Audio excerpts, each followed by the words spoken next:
mais j'ai pu observer qu'il y a dans le bureau de vote des cartes d'électeurs exposées, ce qui est interdit par la loi. La loi demande que les cartes d'électeurs soient disposées dans une salle à côté, mais pas dans le bureau de vote.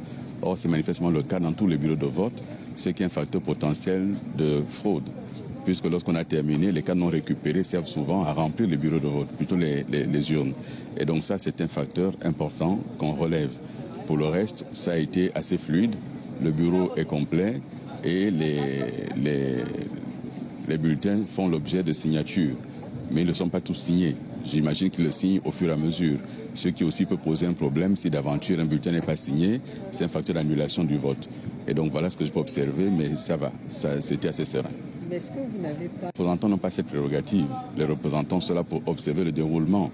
Il revient au président du bureau de vote de faire appliquer la loi. Et en l'occurrence, les cas d'électeurs non récupérés n'ont rien à faire dans le bureau de vote. Vous êtes serein après votre vote? On est toujours serein après un vote, mais après, vous savez qu'au Gabon, tout se déroule convenablement la journée, et c'est le soir au dépouillement qu'il y a des problèmes. On verra ce que ça va donner aujourd'hui. Monsieur le candidat, quelles sont vos chances de remporter cette élection ici, chez vous, à Makoko? Le candidat à l'élection présidentielle, c'est une circonscription unique, qui est le Gabon. Donc Makoko n'est pas la circonscription en jeu. L'enjeu, c'est le Gabon. Voilà. Ça, je le sais très bien.